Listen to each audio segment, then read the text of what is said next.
சின்னதாக ஒரு அன்பாக்ஸ் வேலை கூட இருக்குது. அது முடிச்சுட்டு அதுக்கப்புறம் வந்து இதை பண்ணலாம் அப்படின்னு நினச்சிருந்தேன். பட் ஆக்சுவலாக பார்த்திங்கன்னா வீட்டில் எல்லாம் பிரித்து வச்சுட்டாங்க. ஏன்னு பார்த்தீங்கன்னா ஒரு வேளை டேமேஜ் ஏதாச்சும் இருந்தால் நம்ம வந்து ரிட்டர்ன் போட்டுடலாம் அப்படி சொல்லிட்டு நான் எல்லாமே அப்படி தான் ஃபஸ்ட்டு வந்தோடனே நான் பிரிச்சுருவேன். அதுக்கப்புறம் நல்லா இருந்துச்சுன்னா வச்சுருவேன். இல்லைன்னா எப்போவாச்சும் வீடியோ போடும்போது அது பண்ணிவிடுவேன். இல்லைன்னா ஏதாச்சும் டேமேஜ் இருக்கும். ஸோ அதனால் நான் வந்து அது ரிட்டர்ன் அனுப்பிடுவேன். ஸோ அதனால் ஃபுல்லாக பார்த்துட்டு அதுக்கப்புறமா தான் நான் ரிவ்யூவே கொடுக்குவேன். நான் வாங்குகிற ஐட்டம்ஸ் எல்லாமே அது அப்படி தான். நான் வாங்குகிற ப்ராடக்ட்ஸ் எல்லாமே அப்படி தான். ஒருவேளை டேமேஜ் இருந்தால் நான் ரிட்டர்ன் பண்ணிவிடுவேன். நல்லா இருந்தால் நான் யூஸ் பண்ணிக்குவேன். ஸோ நான் சொல்லியிருந்தது இதுதான். இட்லி குக்கரு ஒரு 4 பிளேட்டு அப்படி இருக்குது. 12 வருதுன்னு சொல்லியிருந்தாங்க. ஸோ எங்களுக்கு 4 பேருக்கு இது போதும் அப்படின்னு நான் வந்து இது ஆர்டர் பண்ணியிருந்தேன்.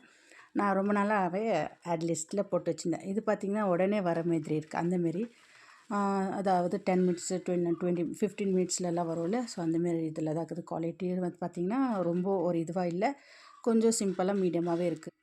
வெயிட்டும் கம்மி தான். ஏன்னா டெய்லி யூஸ்க்காக நான் வச்சுருக்கேன்.